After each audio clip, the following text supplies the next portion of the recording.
Welcome to Awesome Artsy Moms. My name is Ann Walsh, and today I'm in Kemptville with Elenora Luberto. Elenora is a local mom, photographer, and the owner of Jemman Photography. She has won the Couples Choice Wedding Wire Award for 4 consecutive years. I've seen her work, and I can't wait to share it with you.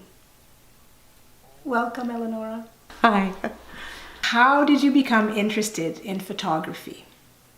I don't know if I became interested in photography. It's something that has always been with me. That whenever I would go to, even as a young child, go to people's houses, I was more interested in their albums and looking at family pictures than the actual act of taking pictures. So it was always something about the photo that intrigued me. And as I got older and had access to resources, I wanted to create my own photos. So it's always been with me, always been a bit of a shutterbug. Where did you learn the ropes? Did you have a mentor? I'm primarily self-taught, and I think any photographer or anyone that's in the industry is going to, at some point, be self-taught because there's always something new to learn, new gear to learn, skills, editing, programs, software. So there's that element of being self-taught. When I lived in the United States, I didn't have the opportunity to work, so I decided to go to the New York Institute of Photography just to get a sheepskin, because I knew that when I was going back to Canada, I would be opening up my photography business, and I wanted to be able to give people, or at least display that certificate to say that I completed a course in professional photography and I've got the credentials and I have the work to show it as well. How did you decide on the name Jemman Photography? I didn't actually come up with it. My husband did. Few people know that Jemman is an acronym that stands for the initials of the first names of my kids, as well as my husband's name and my name. Years ago, my husband recognized my passion for photography long before I wanted to take the leap, and gifted me my second camera first, and with a little card saying this is for Jemman Studios. Now I modified the name to make it Jemman Photography, but it was Jemman because all of the steps that I've taken with my husband and my kids have led me to where I am today, and it stuck. Who's your ideal client?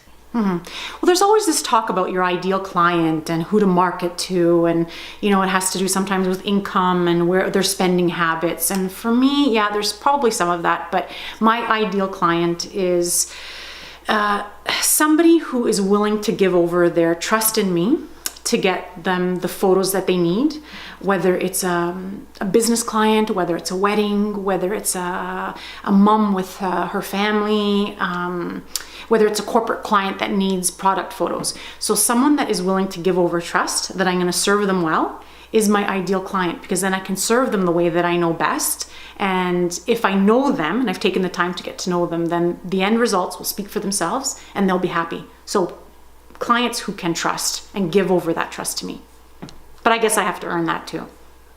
And what's your dream setting? So ideal setting. Sometimes my clients will obsess over, a beautiful location. And it has little to do with the location and more to do with lighting. That is ideal. Because you can be photographing an amazing castle, and if the light is horrible on the castle or on your subjects, it doesn't matter how nice that castle is, your subjects are not going to look very nice. So ideal location has to have ideal lighting, and my clients are always surprised that when I take them into their compost pile or it's a weathered barn board siding or something like that, because they can't envision what I'm seeing, but I'm seeing the light and knowing how that's going to translate in the camera and look fabulous with them, and it has nothing to do with the location. If you can marry up an amazing location with amazing light, then that's truly ideal, but I'd rather take amazing lighting over a location any day. When did you launch your business?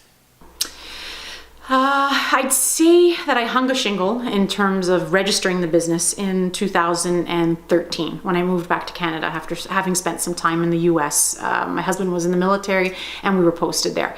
But gaining experience as a photographer per se happened when we were living in the United States. So I probably got serious about my photography in 2008, 2009, after we had our last kids and after my husband saw that, yeah, okay, you need to pursue this, because I had a camera in my hand all the time and was driving the kids crazy and anybody else who was willing to have me photograph them. How did motherhood impact your business? What did you learn about yourself through that experience? Well, motherhood came before the business. So I'm not sure that motherhood impacted the business as opposed to business impacting motherhood. But what I've learned is to concentrate on what's important. That having less time because of the demands of a family and a husband in the military allows you to focus on what really is important. So what's really going to make you money and have a sustainable business, and then really what's important with the kids and raising the kids and maintaining that other full-time job of a family and a household. I joke and say that my kids, so they were always my first clients, but they were horrible at having their photo taken. And that's always the case with families. You know, parents say, well, my kids hate having their photo taken. It's because they don't want to listen to mom and dad, and you're asking them to do something that they'd otherwise not want to do. So my kids provided me the training needed in order to work with families and parents with their children, because I can see it coming even before they do it. And I know that mom and dad are getting worked up. I say, it's okay, it's all good. Not my first rodeo. We're okay. They're just being typical kids. What struck me about your website was your passion for what you do, but also your commitment to what you do. And there are two examples on your website about you being set on fire and breaking your toe at the start of a shoot. Can you tell us about that? When I was photographing the bride walking down the aisle, typically the ring boy and flower girl come just before the bride. So she had it was an indoor ceremony, and there was romantic lighting. There were floating votive candles and these pillars. And, when I'm photographing a wedding, I tend to wear tights and a tunic. So, there's some extra and excess fabric. I bent down to photograph the ring boy and the flower girl and carried on, and then could smell. What is that? It smelled like burning plastic. And I'm looking around thinking, nobody else smells that? What's going on? And then felt heat on my leg. Looked down and there were flames coming up the side of my body. And here now the bride is coming. So I'm swatting the flames and taking pictures at the same time, right? Because there's no do-over. She's coming down. She could not care less that I'm on fire. Yeah. Thankfully, all of the eyes were on the bride and not on the photographer at the front. So nobody noticed except for the groomsmen behind me. I guess that speaks to, you have to have grit. It wasn't about me. That moment was not about me. Thankfully, I put out the fire. Otherwise, it could have been about me. I've learned to pack a second set of clothing now because of that. But when you're a wedding photographer, there are no do-overs. So I couldn't stop and say, just a minute while I put myself out, can you just turn around and then we'll do this again in just a second. Yeah. So you just need to carry on. You have to have grit and understand that it's not about you. It's serving the client. The broken toe, that came as a result of moving a couch with my assistant and wearing sandals in the summertime, shooting a summer wedding. And we were doing the groom's portraits and stubbed my toe. I went one way, the toe went another way, and needed to carry on. I think I said a few words. Some child earned some money in a swear jar that morning, but you had to go, you had to carry on. So I couldn't say, well, my foot hurts, so that's sometimes one of the disadvantages of being a wedding photographer, is that you can't easily, bow out, but I don't want to. So I always say to my clients, if I'm not at your wedding, it's because it's really bad. Otherwise, I'll be there. And I'm going to follow it through and do what needs to be done. And I enjoy it. It was funny. It makes for good stories and for some marketing, because my bride at the end of the day realized that, I had a broken toe and still carried on with photographing her day, and nobody knew. And they got great photos, but that's sometimes what comes with the territory. What sets you apart as a photographer? Well, I'm willing to be set on fire and break my bones for my clients. No, I'm being facetious. What sets me apart? Well, I recognize that most people don't like having their photo taken. And if I won't even say a dime, but a penny for every time I heard that, I could close up shop. right? Because most people don't like to have their photo taken. And I feel that I have, I don't know, I won't call it a gift, but I have some experience with getting people to relax in front of the camera, getting them to drop the wall, let go of whatever insecurities they're bringing through the front door, and basically unfold in front of the camera so that I can get them the photos that they need, whether it's for business or personal use or weddings or families or whatever the case might be. And it becomes more of an interaction with me as opposed to, okay, now say cheese and put the camera in front of my face. They're interacting with me. What do you look for when you're on a shoot? How do you know it's going to be a good shot? So it's constantly changing. So what makes a good photo is, well, in my opinion, and I also had read this years ago and I believe that it's true, that there should always be something in the photo that's going to grab your attention. So whether it's great lighting or whether it's the aesthetics of the person, fabulous eyes or this amazing hair or this outfit or this location or the moment or the expression. So I'm always going to try to have something that's stunning in that photo that's going to cause you to stop and stare. So it's constantly changing. And sometimes, it's okay to sacrifice the technical part. It might be not completely in focus, but the expression on that child's face or that moment between, bride and dad just before she's walking down the aisle is so amazing. And they're crying that the technical part and the lighting, is going to play second fiddle to that exact moment that's being captured. When you can get it all together, then those kinds of images are epic. But if there's one element that's going to make you stop and stare at that photo, it's always changing, but I'm always going to try and include that. I can just imagine how that feels, that moment where you see it and go, oh. Yes, and I sometimes can't help it, but I'm known to swear. I'm known to say, shut the front door or some other things when something is happening. So when my clients hear that from me, they know that what I'm capturing in the body of this camera is truly great. And I'm so excited to have that for them. If I'm quiet, it's a bit of a bad sign. Oh, okay. Good to know. Good to know. For future clients. Yeah. Can you share some tricks of the trade with us who are clueless about photography? So I guess maybe business tricks of the trade. That would be useful for maybe other business people, business women. For goodness sake, get a professional headshot. Yes. Or really work on getting a really good photo of yourself that you can use in the meantime before you go and see a professional photographer for that professional photo. People make judgments, they say, within 7 seconds, but in this online world where people are creeping you before you meet them, they're Googling you, they're on your Facebook page, they're on LinkedIn, they're on social media accounts to see who you are before they meet you and book your service. That headshot speaks volumes, and that happens within a nanosecond and not 7 seconds. So I'd say tricks of the trade for business: get yourself a professional headshot or as great a shot as you possibly can. Don't use that photo that you had of yourself cropped out from the rest of your family on a family vacation, or for Pete's sake, don't let it be the picture of your cat as your Facebook profile page. In terms of taking photos, where do I start with that? Because now it's harder to take a bad photo with the developments in cameras and cell phones and being able to take photos with your iPad. Basically, get closer, find good light. Don't put your back to the light, especially if you're an amateur and you don't know. Otherwise, your face is going to be in shadow. Find good light. That's the first and foremost thing, but that's hard for people to be able to assess good lighting and then to take a good photo, but that's where it starts. How can clients prepare for their shoot to help you do the best job that you can? It's twofold because it gets connected with me, but the best way that a client can prepare for their shoot is trust me. I'm going to step you through the process, even if it's just headshots.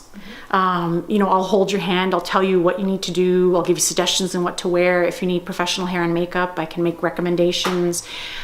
Basically, be willing to give over control and give over trust to me that I'm going to serve you well to get those results. That's the best prep. I'll step you through what the process is. And even if for a bride or a couple that are getting married or a family shoot, I know what I'm doing. I take pictures for a living. I'll lead you to the best way possible. And if you let me do what I know how to do, then you'll get what you're needing. So to prepare, it's just give over your trust and be willing to let go of that control. What have you learned about people through your work? People need good photos. Yes. Despite the fact that cameras are everywhere, there are a lot of bad photos.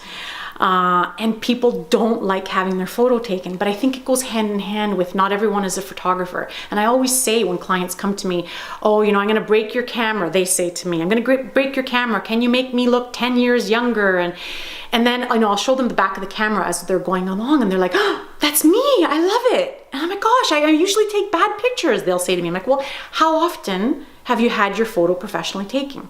There's more that goes into having a photo taken than just pressing that shutter or hitting that button on your phone. And a lot has to do with lighting, angles, lenses. It has more to do with who's standing behind the lens than who's standing in front of the lens. Mm-hmm. So I've learned that people want great pictures. They need great pictures, sometimes for business, are reluctant to invest in quality photography because it's still seen as a luxury, or it's something that people think that they can do themselves because it's easily accessible. So yes, you can take a photo.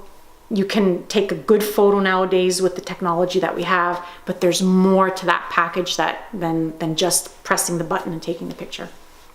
I've seen that going on a website and just wanting to connect with someone just based on the photo in their website. Yes. You trust them or you like them. Yes. Because of what's coming through. Yes, it's what's being conveyed in that face, in those eyes. It doesn't really matter what they're wearing. It's the expression and the connection that is coming through in their face. And you do business with people you trust. If you can elicit trust in people through your images, right, or your headshot, then half the battle is taken care of. What wisdom have you gained that you can share with other mompreneurs? I don't consider myself an expert in anything. I guess just don't be deluded by the fact that if you're going to own your own business, that it's going to be easy. Mm-hmm. Because working for yourself or having a business, sometimes you're putting in more hours than a 9-to-5 business. And sometimes I look at someone who is doing a job, they're not a business owner and they're walking out of their job with their purse on their shoulder, and I'm like, I'm a little envious.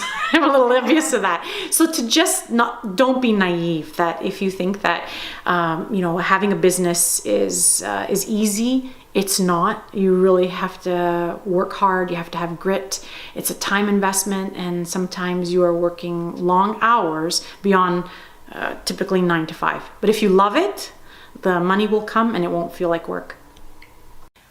What is the most rewarding part of your work? I think you'd be surprised to hear it's not just necessarily the great picture that, the end result. It's not that. It's when I work with people who think that they can't take a good photo, and then within minutes they can see on the back of the camera that yes, you can take a good photo, and it doesn't matter what kind of photo it is. But when I can see that little bit of building confidence in that person, and they're happy and proud to show those photos, that's really what floats my boat, right? And it's women. I'll be honest and say it's women, because most women think that they're not photogenic, or they've got this unrealistic notion of beauty, and we're bombarded by messages of that all the time. Mm-hmm. So that gives us a skewed way of thinking about ourselves. And when they can see on the back of the camera, without Photoshop and without modifications or alterations, that you too can take a fantastic photo, that really, it makes me happy, because I know that it's making them happy, and I was responsible for that to some extent. Can you show us samples of your work? I would love to. I'm going to speak a little bit about the importance of the print. This is probably the most heavily photographed generation ever, but they won't have pictures of themselves in the future to share because if they're not backed up or they're not printing, it's a fragile state and they might never have that photo to show. Print your images regardless of wherever it is that you're taking them and what you're using and who's photographing you, but print them. And I speak a little bit about this with my clients when they come in, especially my wedding clients, about the importance of the print. This is a sample wedding album, and it can be your legacy. If this was your grandmother or your great-grandmother's album, we could still be looking at it today because it's not going to go obsolete like a CD or a USB might. You can't accidentally delete it. These are archival, printed on quality paper, using quality inks. These are my samples that I take to wedding shows. They've been pawed at, and they don't show the signs of wear and tear. So these will outlive us, you and I. These are actual clients on their wedding day, people who thought that they couldn't have, great photos of themselves. These guys look like they belong on an album cover. They were hilarious, but you put them in a suit and use some great lighting and just a little bit of direction, and they could be the next album cover. But it's his wedding picture. Yeah, so I love what I do, and when you print, that those images are at your fingertips for the rest of your life, as well as the lives of your kids and their kids. And I don't know that we can say that for a CD or a USB. So print your stuff. Phenomenal work. Yeah, thanks. What's the best way for people to get in touch with you? Well, the starting point is my website. So go to jemmanphotography.com, so JEMMAN photography.com, and take a look and see if the images speak to you. If they speak to you, reach out to me by phone or email me, and then we'll get on the phone. I'm a little old school that way, but like I said to you, there's a lot more that goes into a photo than just pressing that shutter, and we need to get on the phone. We need to see if we're going to connect, if I can understand your vision, if you feel comfortable with me, and if those two items happen, then we'll move forward and do a consultation and decide if we're a fit to work together. So go to the website and then give me a call.